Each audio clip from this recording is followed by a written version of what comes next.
Magandang araw mga boss, unahin ko muna itong change oil bago ako pumunta dun sa problema ni customer. Gagamit ako dyan ng box wrench na number 14 para luwagan ko itong drain plug niya. Pag maluwag na yan, kakamayin ko na yan mga boss para mas mabilis kong matanggal itong drain plug niya. Ayan mga boss, kung makikita nyo, tumulo na itong lumang langis ni customer. At dahil sa ipaplasing ko nga ito mga boss, hihintayin ko munang kaunti na lang yung tumutulong langis dito sa oil pan ni customer. Tapos ibalik ko muna pansamantala itong drain plug niya. Pag naipakapit ko na yan sa thread niya, gamit yung box wrench na number 14, ihigpitan ko na yan. Pag okay na, balik na ulit ako dito sa ibabaw ng makina. Dahil ang susunod kong gagawin dyan mga boss, bago ko ilagay yung paboritong langis ni customer, ipa-flashing ko muna yan. Gagamit ako dyan ng medyo murang langis. Pero kung wala naman kayong budget, pwede naman kahit na wag na kayo mag-flashing, patulo na lang. Sa akin kasi mga boss, mas okay kung bago ko ilagay yung pang pinalalangis, ma-flashing ko muna itong makina ni customer.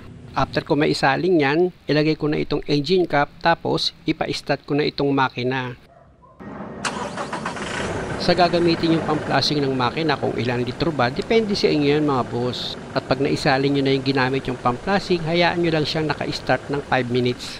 At pag na-consume nyo na yung 5 minutes, pwede nyo nang switch off itong makina. Tapos balik ka ulit dito sa ilalim ng sasakyan mo. Gamit yung box wrench sa number 14, luwagan mo ulit yung drain plug nyan. Para yung ginamit mong pang-flashing na langis, ma-drain mo siya ulit. O di ba mga boss, kung kayo ang magdi-DIY ng sasakyan nyo para mag-change oil, napakadali lang naman. At para hindi masayang yung oras mo habang nagpapatulo ka ng langis, lipat ka dito kung saan nakaposisyon yung oil filter mo. Tatanggalin mo yung lumang oil filter dahil nga sa papalitan mo ng bago yan. Gagamit ka ng oil filter wrench mo. Ayan mga boss, yung ginagamit ko kasi mga boss, improvise lang yan eh. Ayan kasi yung sinadya kong gawin para dito sa ganitong klaseng sasakyan. Mas madali kasing pantanggal yan mga boss, mahaba siya. Ayan o, kita nyo. Pag naluwagan nyo na itong oil filter, kung wala kang glove, gumamit ka ng basahan para pag tinanggal mo itong lumang oil filter mo, hindi ka mapasok. Tapos gamit ka ulit ng basahan, punasan mo itong base ng paglalagyan mo ng bagong oil filter. Pag okay na, bago mo ilagay yung bagong oil filter, yung o-ring yan, pahiram mo ng kaunting langis para pag hinigpitan mo yan, hindi pumilipit yung o-ring nya. At syempre naman, pag hinigpitan mo itong bagong oil filter gamit yung oil filter wrench mo, huwag naman sobra-sobra, baka naman masira lang yung o-ring nyan. Dapat yung tama lang. Pag napitpit kasi masyado yung o-ring dito sa oil filter, ang mangyayari, pwede siyang magkaroon ng leak. Pag okay na yung pagkakahigpit mo dito sa bagong oil filter, punta muna ako dito sa ibabaw ng makina. Ayusin ko muna itong isa pang problema ni customer na pag in-start niya itong makina niya, after ng ilang segundo, may mga time daw, biglang namamatay yung makina niya. Tapos pag inulit niya sa pag-start, nagiging okay naman daw ulit. Sa mga na-experience kong ganyang problema mga boss, kadalasan dito lang yan sa fuel filter. Kaya ang ginagawa ko dyan, kinakalas ko itong fuel pump filter assembly. Kung makikita nyo, hinugot ko itong socket wire. Tapos dito sa ibabaw ng upper pump mo, meron niyang 4 na fuel hose. Meron siyang mga clamp mga boss, ilihis mo lang yan para matanggal sa pagkakaipit itong 4 na fuel hose. Pag medyo masikip siya tanggalin mga boss itong fuel hose, ipitin mo lang yan ng plier mo tsaka mo ikot-ikutin para mas madali mo siyang matanggal. O di ba natanggal ko na yung dalawang fuel hose dito sa ibabaw. Sa bandang likuran mga boss, meron pa yan isang fuel hose na tinanggal ko. Ilapit ko itong camera mga boss para makita nyo. Ayan, ayan siya, natanggal ko na, di ba? Meron pa ngayon isang fuel hose na tatanggalin ka. Yan yung papunta dito sa makina mo. Gagamit ka na dyan ngayon ng plier dahil nga sa yung clamp na yan mga boss, matigas yan. Ililihis mo lang yan para matanggal sa pagkakaipit itong fuel hose. Tapos pwede mo na siyang bunutin. Pag okay na, pwede mo na ngayon iangat dahan-dahan itong fuel pump filter assembly mo. Ayan na mga boss, di ba? Natanggal ko na siya. Punasan ko muna itong housing ng fuel pump filter para makita natin yung arrow niya. Ayan, malinis na. Yan tinuro ng daliri ko, arrow yan. Tapos itong lock ring niya may arrow din. Pati dito sa upper pump may arrow din. Dapat yan, pag kinalas mo itong upper pump dito sa housing at ibinalik mo, tapat-tapat pa rin yan after mo siyang mabuo. Pag hindi kasi magkatapat yan, pag nabuo mo, maapektuhan yung pagkabit mo ng fuel hose. Maaring umiksi yun, hindi siya aabot. Ayan, tanggalin ko na itong lock ring mga boss, pinihit ko yan pakaliwa. Kailangan isagad nyo yan sa pagluwag. Pag okay na, pwede mo na ngayon iangat itong upper pump mo. Ayan mga boss, ihiwalay mo kasi itong upper pump dito sa housing. pero meron siyang wire mga boss, di ba? Tanggalin mo lang yan para lumarga itong upper pump mo. Kasi ayan yung nagpapasikip kaya hindi mo may angat itong upper pump. Ilihis nyo lang yan para may angat nyo na itong upper pump nya. Ayan na mga boss, iangat ko na itong upper pump para itong lumang fuel filter matanggal nyo na dito sa housing. At kung makikita nyo, di ba? Grabe dumi nitong fuel filter ni customer. Kaya may mga time yung sinasabi niya na pag in-start niya itong makina, after ng ilang segundo mamamatay yung makina niya, tapos pag in-start niya ulit magiging okay na. Sa naging experience ko kasi mga boss, fuel filter lang ang pinapalitan ko ron. Tingnan nyo itong diesel niya mga boss, di ba? Ang dumi di ba? Ayan na yung pinakalatak niya mga boss. Kaya importante na after nyo matanggal yung fuel filter, itong housing niya pati itong upper pump, linisan nyo yung maigi. Ako naman kasi mga boss, bago ko gawin yung isang sasakyan or bago ko siya hatulan, iniimbestigahan ko muna maigi si customer. Ayon nga sa kanya, medyo na late siya ng pag-change oil at pagpalit ng fuel filter dito sa sasakyan niya. Makikita nyo itong housing pati itong upper pump niya, malinis na yan. At bago ko ilagay yung bagong fuel filter, tanggalin ko muna itong o-ring niya. Ayan mga boss, kung makikita nyo, natanggal ko na yung lumang o-ring. Tapos gamit ka ng basahan, punasan mo yung paglalagyan mo ng bagong o-ring pati itong dadaanan ng lock ring. Pag okay na, ito na ngayon yung bagong fuel filter at yung bagong o-ring niya. Ayan mga boss. Siyempre, unahin kong ilagay dyan itong o-ring dito sa housing ng fuel filter. Ayan, ganyan lang ang pagkabit niyan mga boss, di ba? Napakadali lang. Tapos isunod mo na sa ilalagay itong bagong fuel filter. Gaya nga ng sinabi ko, pag inilagay mo itong upper pump, dapat yung arrow ng housing at yung arrow nitong upper pump mo, dapat magkatapat yan. Yan, ganyan mga boss. Ayan yung arrow ng housing mo, tapos arrow dito sa upper pump, magkatapat na sila. Tapos para hindi ka mahirapan, itukod mo itong housing mo dito sa tuhod mo mga boss. Ayan, ganyan. Tsaka mo ngayon idiin itong upper pump para lumapat itong upper pump mo dito sa housing niya. Pag okay na, pwede mo na ngayon ikutin itong lock ring mo pa kanan para humigpit yan at hindi magkaroon ng leak dito sa o-ring niya. Importante na isagad mo sa pagpihit itong lock ring mo para yung arrow niyan magkatapat-tapat silang tatlo. Ayan mga boss, tinuturo ng daliri ko, diba tapat-tapat na sila. Pag okay na, punasan mo muna ng basahan itong labas ng fuel pump filter assembly mo. Tapos yung wire na tinanggal mo dyan, ibalik mo na. Ayan mga boss, ibinalik ko na sa upper pump yung wire sa pagkakaipit. Tapos pwede mo na ngayon ibalik sa dati yung position itong fuel pump filter assembly. Pero bago yon, yung tinuturo ko mga boss, dyan mo itatapat yung pagtutusukan mo nitong fuel pump filter assembly mo. Bitawan ko muna yan mga boss, ituturo ko sa inyo kung saan nyo ipapa-slide itong fuel pump filter assembly mo. Ayan yung tinuturo ng daliri ko, yan yung bakal na yan mga boss. Dyan mo ipapa-slide itong fuel pump filter assembly mo. Ito na mga boss, ilagay ko na sa dati niyang position itong fuel pump filter assembly. At kung makikita nyo yung tinuturo ng daliri ko, dyan nyo nga siya itatapat, tapos itutulak nyo siya dahan-dahan pababa. O diba? Okay na. Pwede mo na ngayon ilagay itong fuel hose. Ayan mga boss, yung nasa likuran yan, yung galing sa tangke na fuel hose. Ayan, isalpak mo na, diba? Siyempre yung ano yan, yung clamp, huwag mong kalimutang ilagay.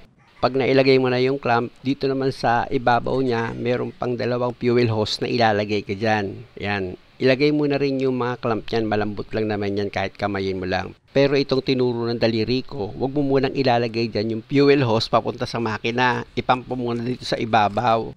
Kailangan mablid mo muna maigi itong fuel pump filter assembly mo. Dapat wala na siyang hangin bago mo siya tigilan. Pag lumabas na yung diesel niya habang pinapump mo, importante na yung bula-bula niyan matanggal. Gaya niyan mga boss, nakita nyo, di ba may bula-bula?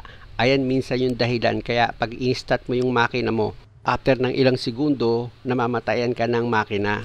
Kaya napaka-importante na yung bula-bula na yan mawala. Itsaga mo lang yan bombahin ng bombahin hanggang sa maging buo na yung diesel na lalabas. Makikita mo naman yun mga boss yung tubig sa gripo pag binuksan mo, di ba? Makikita mo buo yung tubig na lumalabas, wala siyang bula-bula.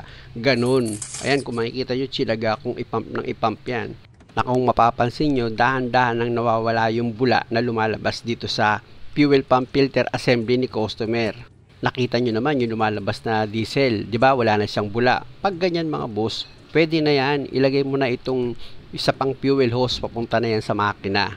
Minsan kasi mga boss, pag hindi natin alam yung problema ng sasakyan natin, napakasimple lang. Hindi ko naman sinasabi na lahat na lang dyan ang pinanggalingan, pero kadalasan dyan ang gagaling ang problema. Kapag yung in-start mo yung makina mo, after a seconds na mamatay, may hangin lang yun, or marumi na yung fuel filter mo. At pag tumigas na yung upper pump niya, o pwede mo na ngayon ilagay itong clamp ng fuel hose mo. Tapos ito namang nilalagay ko, yan yung stopper ng fuel pump filter assembly mo.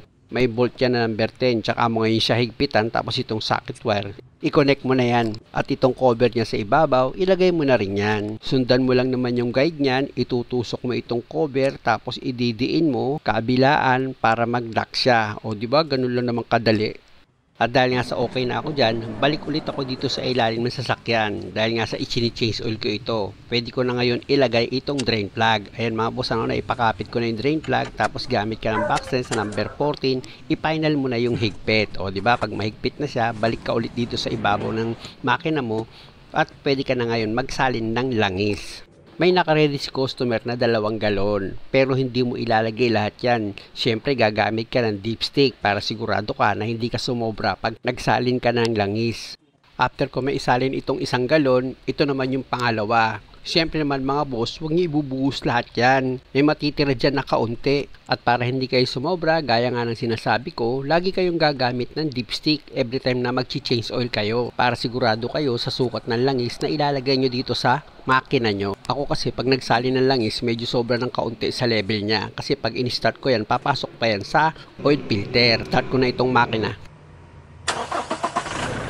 Pag napa-start nyo na itong makina mga boss, dahil nga sa nagpalit kayo ng fuel filter, importante na bombahin nyo ulit itong upper pump nyo. Na pag matigas na i-pump yan, ibig sabihin okay na yan. Tsaka nyo ngayon switch off ulit itong makina. Sukatin ko ulit itong oil nyo mga boss kung tama yan sa level. Punasan ko muna yan siyempre, tapos ibalik ko yan dito sa dati niyang position. Tutusok ko yan, tapos hugutin ko ulit itong dipstick. Dapat pag hinugot ko yan mga boss, naka-level na yan, nasa pangalawang guhit o kaya naman nakalagay na siya sa pool. Gaya niyan, di ba?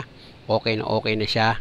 Ito yung kagandahan mga boss kapag nagpa-plasing ka, kahit diesel yan, clear na clear yung langis. Nakita nyo naman. At dahil sa wala ng time si customer para ipalinis niya pa itong sasakyan niya, unang-una lagi siyang busy sa trabaho, naikwento niya sa akin, kaya ang ginawa ko, ako na yung nagkusa.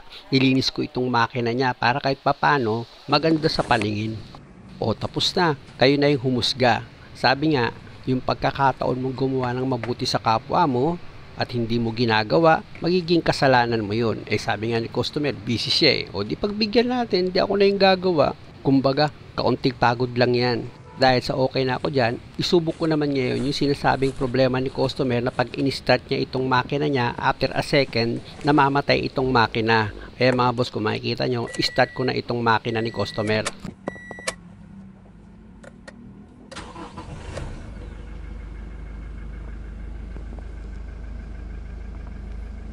Hindi naman siya namatay kasi sabi niya after ng ilang seconds lang O tignan nyo, hindi pa namamatay. Switch off ko itong makina, baka tinatamad lang mamatay.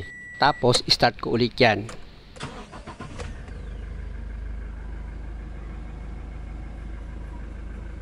Ayaw pa rin, ang kulit. Switch off ko ulit. Tapos after ng ilang segundo, start ko ulit yan.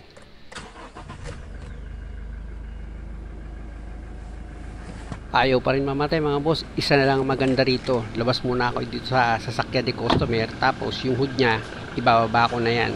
Para i-road test ko na lang itong sasakyan niya. Pwede kasing mangyari mga boss na itakbo ko muna ito ng medyo malayo-layo. Tapos dun ko sa daan susubukan. Dun ko siya isi-switch off itong makina. Tapos tsaka ko ngayon yan i-start. Para malaman natin kung mangyayari pa yung pinoproblema ni customer. Ayan mga boss, nasa road test na ngayon ako. At mahigit na rin 1 kilometer yung tinakbo ko. Dito sa pupuntahan ko mga boss, meron ditong tulay Diyan ko siya idadaan. Medyo paakyat dyan Diyan maganda subukan. Tapos diyan ko i-switch off itong makina. Tsaka ako ngayon siya i-start kung mangyayari pa yung pinoproblema ni customer na kapag in-start niya, may mga time daw, biglang namamatay yung makina. Tapos pag in-start niya ulit, nagiging okay na. Dito ko ititigil yung sasakyan ni customer sa alanganin. Yung bang medyo yung puwetan niya nakababa. Ayan mga boss, mapapansin nyo, di ba isinampak ko ng tulay? gusto ko ngayon itetest itong sasakyan. Si-switch off ko itong makina. Tigil tayo. Dahil nga sa ang problema nito, pag pinatay mo yung makina, minsan ayaw na siyang mag-start. O kaya pag nag-start, bigla naman siyang mamatay. Dahil nga sa humaba daw yung biyahe. Or matagal na siyang nagbabiyahe. Ganun daw ang nangyayari. Una, off natin yung aircon. Tapos yung makina. Yan. Patay makina, no? Ayan. On natin. Start. Yun lang, ayaw. Kaya naman pala, hindi nakalagay sa park. Nakalagay pala ako sana mga boss. Start. Dapat pala nakapark. Kalimutan ko eh. Ulitin natin, baka may chambay. Okay. Nakapark na siya. Switch off makina. Tapos, yan. Start natin. Okay. Muli mga boss, dahil sa okay na itong sasakyan ni customer, wala na rin siyang tawag sa akin. Actually, 1 week na rin yung lumipas mula nung ginawa ko itong sasakyan ni customer. Kaya maraming salamat sa panonood. Sana nakakuha kayo ng idea, at kung maaari, huwag niyo naman sanang kalimutang mag-subscribe sa channel ko. Maraming salamat.